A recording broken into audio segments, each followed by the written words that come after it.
Hi everybody. I hope you can hear me.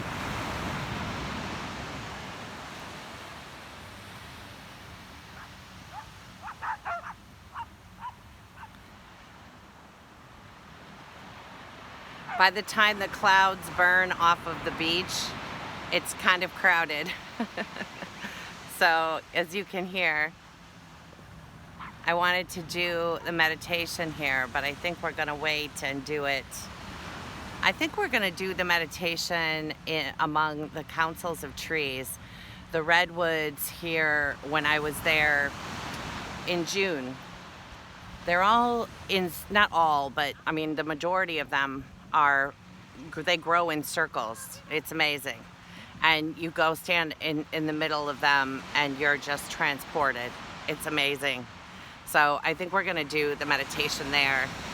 But I wanted to do one more video with the beach, with the ocean, the Pacific.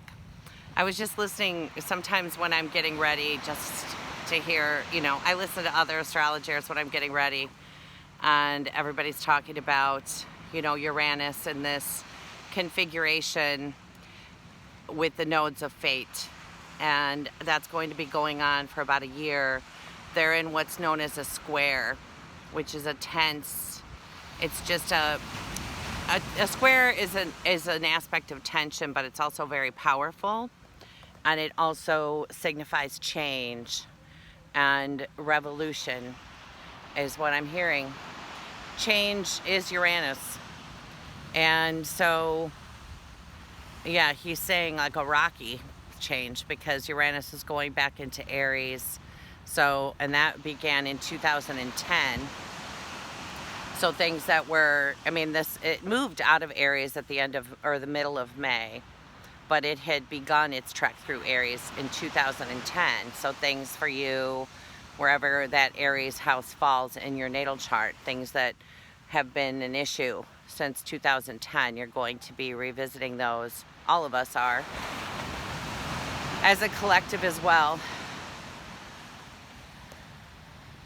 And just this powerful, how powerful this new moon is. I'm thinking this video will probably be out about the same time as the new moon, because I won't have it uploaded today. I fly back home to Chicago tonight, and I don't have anywhere to upload it. So it'll be done in Chicago. You know what I wanted to mention too about Santa Cruz is that the houses here, property values here are just astronomical. But they passed a citywide initiative to help the homeless here. And so a lot of other communities sent their homeless to Santa Cruz. And just the contrast of the immense wealth here, and then, the numbers of homeless. It's the largest ratio of homeless. The homeless population here is the largest in the United States. And they're all, you run into them all the time. They're so kind. So kind. I don't want to start crying. But just the disparity is, what we're looking to change. Is the disparity. And I know Metatron wanted me to talk about that because when I arrived here at 11:30 at night, the first person to greet me when I was getting out of my car was a very nice homeless man. I tell my kids all the time, and I was telling their friends that when I was growing up, there weren't homeless people everywhere. And even where I live, it's a pretty affluent area, and I would drop off my son for football practice, and there would be a homeless man sleeping on a bench in the park. It's just not, it's not okay. It's not okay. It's not okay that 42% of the United States GDP goes to manufacture weapons instead of feeding people and taking care of them. A lot of them have mental health issues, I went through a lot of mental health issues in my lifetime myself, and I just think, thank God that there were people there to catch me, because it could have been me if I was born into different circumstances. So, yeah, just the changes that we're about to go through that will last for quite a while will get rid of all of those socioeconomic disparity problems that we have that caused the biggest rifts are really between the wealthy, or those who have and those who have not, you know? We blame it on things like immigration and racism and all of that, but it's really the income disparity, the amount of wealth that's hoarded, and instead of it going to the masses, is what he's saying. And then he's saying that Uranus is the great equalizer. Uranus and Taurus being our values, and then also resources. And what's valuable to us, money.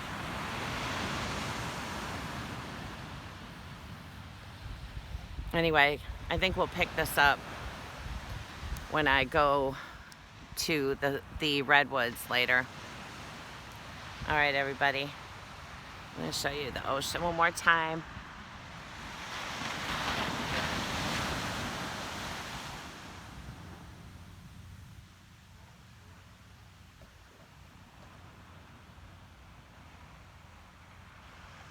Hi guys, I wanted you to see some of this before we start the meditation. It's so amazing. This is the campus of UCSC where my daughter goes. My daughter is studying for midterm.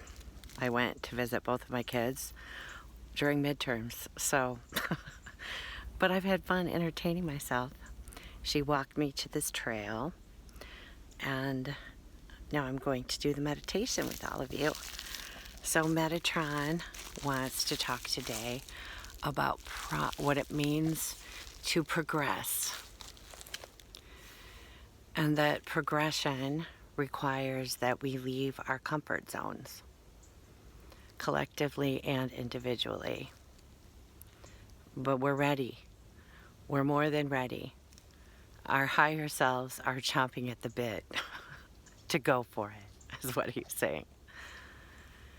And so we're going to do a meditation, bringing all of our gifts that we've mastered in our life, in former lifetimes or other places, other timelines, and those that our ancestors have mastered into this realm, into this earth, into this timeline now.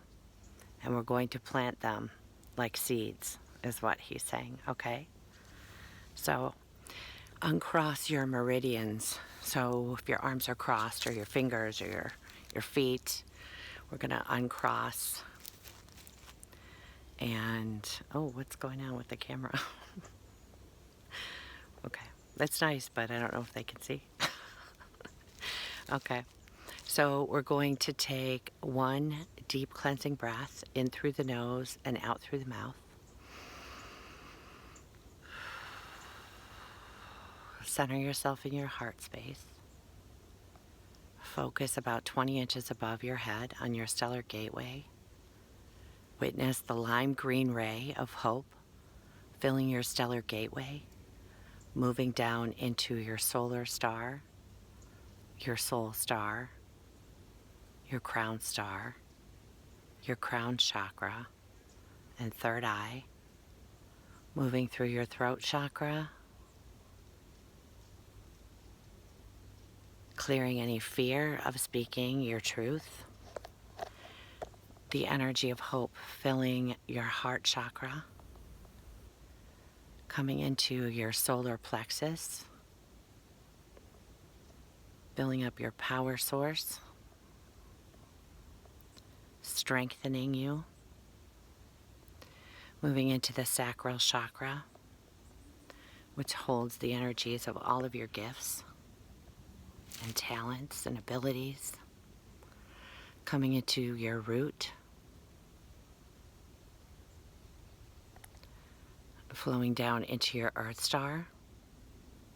And then we're going to bring that ray of hope straight down into the other earth, into the earth, watching that flow from your stellar gateway through you down deep into the heart of the earth. And now I want you to witness within that flow little tiny packages and jewels gold and silver and all colors of jewels, all manner of jewels is what he's saying. Watching them flow through like a river, coming through you, going down deep into the earth, and watching them become seeds. Seeds of magic is what he's saying. We're planting deep within the earth. We're going to ask Metatron and Sandalphon, all of our guardian angels, to water them, all of the light beings who are supporting us and surrounding us, to water them and to help us to cultivate them, knowing that we've mastered these talents and gifts and abilities. And now we have the courage to bring them forward, all within divine timing. And we are patient, he's saying, as we wait for divine timing, as we're perfecting ourselves and our abilities.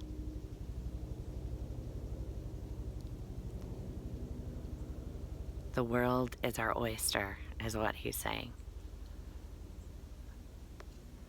You are not common. You are uncommon. You are different. You stand apart. I'm repeating what he's saying. And that's how it was meant to be. You're not alone. We're going to just release the story from all of our bodies that we're alone and that we're in this alone. Yes? Say yes.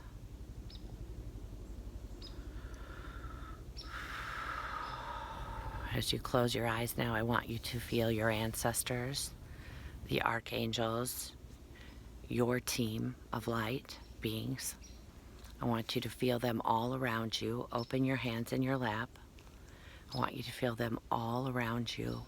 I want you to pull that unconditional love that they're pouring into you right now, into your body, your physical body, all of your bodies.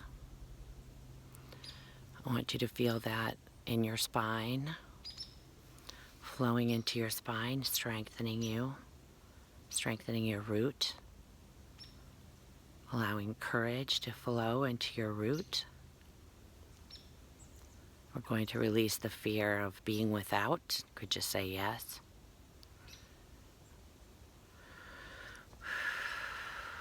We're going to download all aspects of you, what it means that there is plenty, and that you're a part of that energy of plenty. Just say yes if that's okay.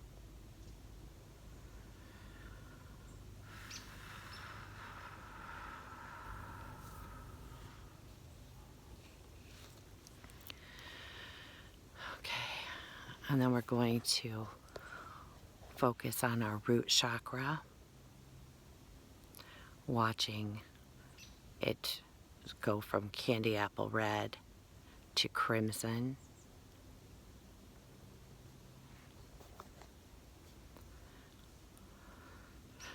Knowing that the power cord flowing into the center of the earth that brings us security is in place. No fear that it will ever be moved. We're going to ask that any insecurities that any of us are carrying be released kindly and gently. You could just say yes. And that we're able to see our true strength and what it is that we're truly capable of from the Creator's perspective. You could just say yes if that's okay.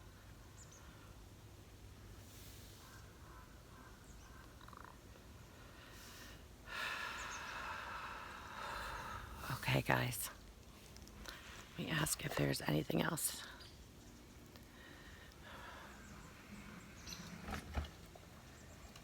No. He's asking if there's anything else I wanted to talk about. I was going to talk about that, since I started my trip, just all of the magical things that have been happening. Even when we were landing at Denver Airport, my first stop, there were 2 deer just off the runway, which are always my sign, and just all of the signs that Metatron's been giving me, which he typically does. And if you look out for them, you'll see that he's giving them to you as well. I'm trying to make this so you guys can see me better, but I don't know if I'm helping. So, yeah, I was going to talk about that. And oh, yeah, and then the story with the disparity of wealth that I was talking about on the beach earlier. What am I saying? Yeah, just that there will be fluctuations with money, but that no one has to fear going without, okay? And that we all, he's reminding us not to allow fear to start creeping in about, you know, that we could end up, or he's saying if you have plenty, feeling like you might have to give up what you have in order for others. But he's saying that that will be done over a long period, a long span of time, and that there's no reason to fear, to have any fear of that, of financial hardship. That you're taken care of. Okay. Anything else? He's saying to enjoy this vibrant energy that we have right now, that it isn't all doom and gloom, that there's a lot of reason to have hope. And, you know, you can always put the lime green ray through your energy to help you replenish that hope. And he's saying, you know, it's to ground it too, and any new ideas that you have, to bring those down into the earth like seeds and ask the universe to take care of those and cultivate them and to help you to manifest them within divine timing, and to trust in divine timing is what he's saying. A lot of issues of trust, you know, like I was talking about with the nodes moving into Cancer, we're talking about security and trust. So, and people were asking about November 6th, though I'm just going to say that, you know, that's the day Uranus moves into Aries. And with Uranus, you really can't say, okay, exactly what is going to happen. So, we'll see. But everybody, don't forget to vote. This might not even go out before the 6th, but if it does, don't forget to vote. All right, everybody, I might do a reading later at the tail end of this, but we'll see. If not, it's coming. Okay.